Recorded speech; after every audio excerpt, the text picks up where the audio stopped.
Alright, fun times in the shop tonight. So, we're back to working on the Honda GX690.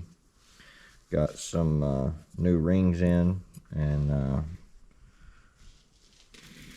discovered some more problems, but I'm sure a lot of you are just like me, that going into something that you haven't done, or going into something you're not 100% familiar with, we search on YouTube and see if we can get, any heads up on what we're fixing to get into. So I've rebuilt tons of motors, but all been small block Chevy, small block Ford, big block Chevy, even some imports, but never a Honda V-twin. I've even done some ATVs and stuff, but so let's look at this ring here, and you can see how thin it's wore out right here on this spot. I thought this was pretty good, but after receiving the new rings,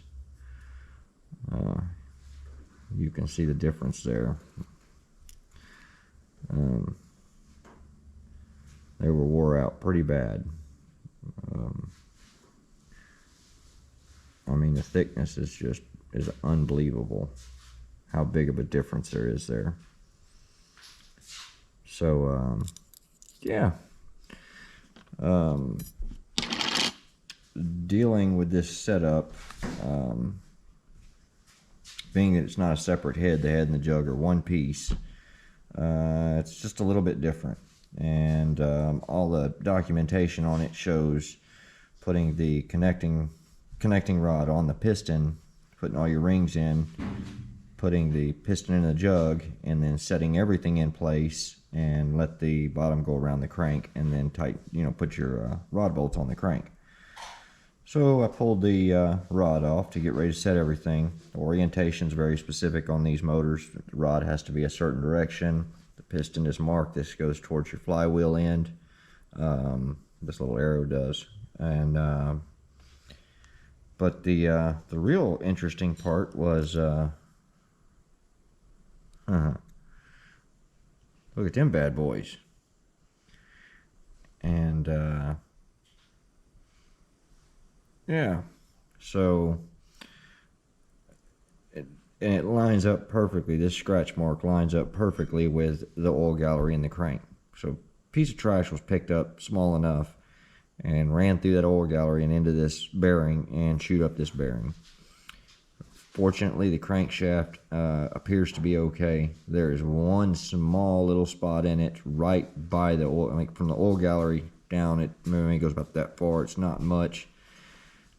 You can kind of barely feel it with your fingernail, but you can't hang your fingernail on it. So a new crank is $346 and some change. And I'm not above putting a new crank in it, but I really don't think you need to. I don't think it's necessary. But being that I found this, I decided it best to go ahead and tear down the other cylinder and check it out, because it appears it's contaminated oil, what chewed this motor up. So I did that, took the other cylinder down, and lo and behold, they're not as bad, but there's definitely some scratches in there. So this is not good. So this one had some issues too as well.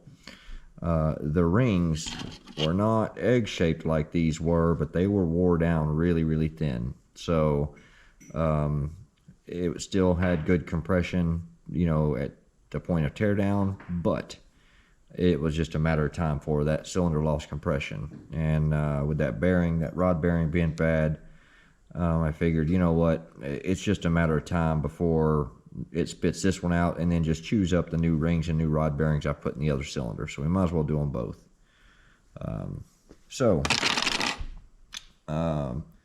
One of the things that was more than difficult to find was to set the ring gap. And it occurs to me that there is not a lot of documentation on setting ring gap. So one, at least on these Honda motors, you have two different rings, an upper ring and a lower ring, and then your oil sweepers. These rings are not interchangeable. Basically, the one that is, let me move those out of the way. So the one that is chrome lined, basically out here, silver on the outside, appears to be the upper ring. So the first one in this gland, and then this one right here is the second one. Goes in this gland right here. Now, as well as that, I don't know if you can see it, there's a little A printed right there on the ring, and basically that denotes that faces up. Same thing on this one. There's a little A stamped right there, denotes up. So that being said, we now know the order of the rings, the way they go on. But if we're going to check the end gap on them, what you do is take it and put the ring in the cylinder as gently as you can, which is never easy.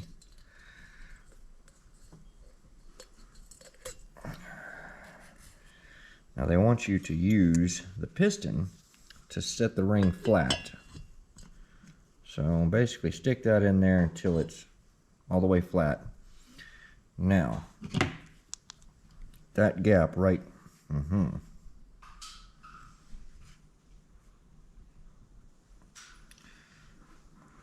Let's figure out if I can get this lighting correct where y'all can see it.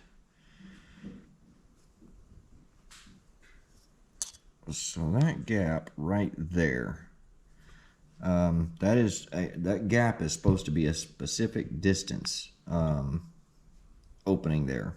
So essentially what they want to do is you use a set of feeler gauges and stick them in between that gap and figure out, and basically start with a small number and then just keep upping it a size until you get to where it won't fit in there anymore, or you've got to force it in, and you should not try to force it. Just get it to where it'll go in and fit snug.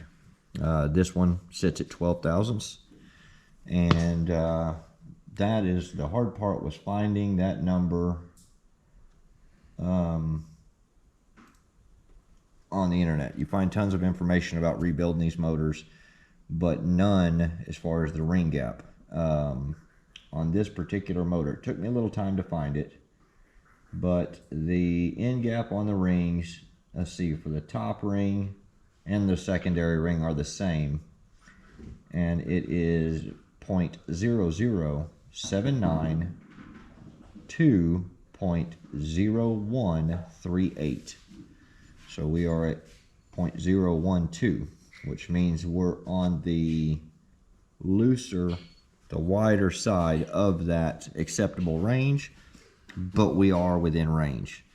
If you find that this gap is too tight, or you cannot get the ring in there properly, what you have to do is file away on that edge, one side or the other. Now they sell a little tool.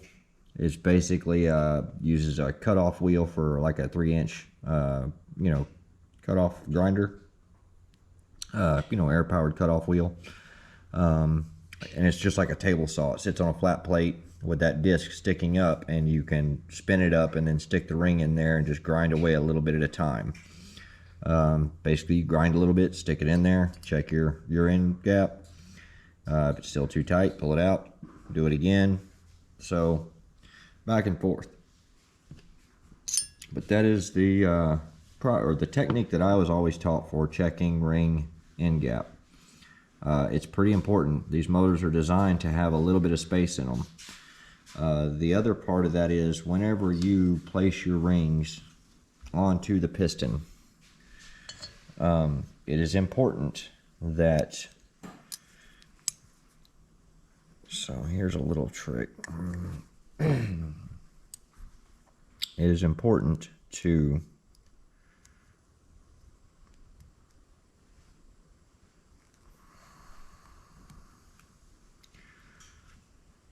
it's not the chrome lines. This is the second one.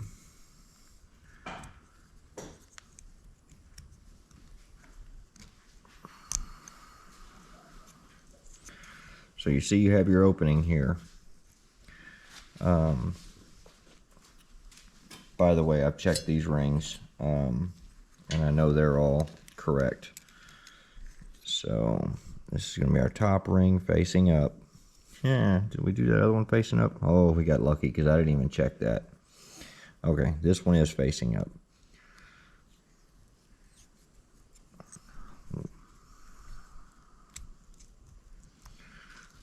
What you do not want are these gaps to be aligned with each other or even close like that. I don't know if you can see that. Let's see. See there? You want these roughly, at least on the Honda manual, it calls for them to be 120 degrees apart. And what that does is that allows you to set one ring gap here, one ring gap here, and one ring gap here. The third one is going to be for your oil rings, your oilers. And then on your oilers, or your wiper, you have actually 3 pieces here. Bottom seal, the wave ring, and a top seal. You know, and I bet these are stamped to show one side up or down, but I do not see anything.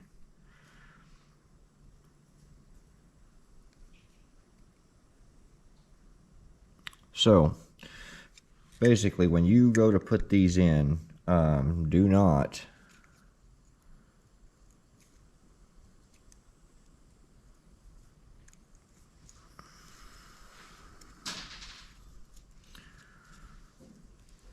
ensure yourself that these do not oh, that's going to be a pain. Folks, I don't know if I'm going to be able to pull this off on camera. I will try. Actually, you know what? I'm not going to. Just ensure that your ring gaps are spaced by 120 degrees. The only other thing that was found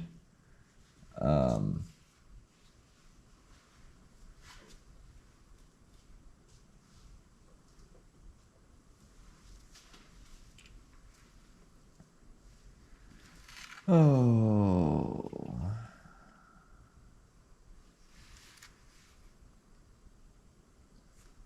Yeah.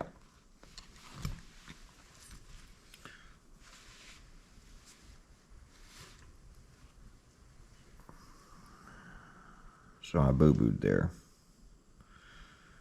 You should have put the wave ring on first. And basically, there's no way I'm going to get it to show up. But there's a little 10mm standoff that does not let the wiper seat all the way into the piston. But the same thing, you want to stagger these gaps. You do not want these gaps all lined up in a row. You want them one here, one here, one here. Once you have all your gaps set, then you'll take it and put it inside of a ring compressor, suck that down pretty much as tight as you can get it with the tool that's supplied, and then we can stick it in there and start tapping it down into the cylinder. Now, I've used a ball hone on this cylinder to clean it up and just superficial, just give it cross hatching again. I have not cleaned the top of it, the top of the head yet. There's a lot of carbon buildup, so I'm going to lightly by hand take a, it's like a wire brush, point straight down and clean all that up and blow it out. The other big thing is, it is a really good idea to get yourself some actual engine assembly lube. This stuff is a lot thicker than your standard motor oil and is designed for basically a dry startup. So the very first time you start it up, while it has to fill all the oil passages, the oil pump does, and so forth, so on. Engine assembly lube is just, it's worth a couple extra dollars. Sorry about that. So make sure you get you some assembly lube and be pretty liberal with this stuff. Put it all over everything. Fill your ring glands, roll them all around. You know, coat those cylinder walls in them, get them nice and wet. And you just want to keep all that stuff well lubricated. It's just going to make all the work you've just done last a little bit longer. So that being said, I just wanted to throw a quick video up about it. There's not very much information on setting these ring gaps and what you're supposed to look for, how to do it, how to take the right measurements. These feeler gauges, this is a set of Sterrets from Machinist Tools, but you can get a set of these from you know, wherever you get your auto parts from, and they're, I don't know, $5, something like that. You can get straight ones, you can get angle head ones, you can get long ones. There's all different types, but a standard set of feeler gauges, good idea to have. So hope this helps few you guys out, and I will bring you back along. I'm now waiting on parts again because I ordered another set of rings and ordered all the rod bearings. Ordered a new oil pump for it, complete assembly, and so we're gonna let that crank ride. It's probably a mistake, but you know what, we're gonna let it do it anyway. So anyway, yep, have a good one. If you got any questions, leave it in the comments. Try my best to answer them, and I appreciate the likes and appreciate any comments that you guys drop. It's helping me grow the channel, and that's the end result. It's what we wanted to do. So thanks again, and y'all have a good night.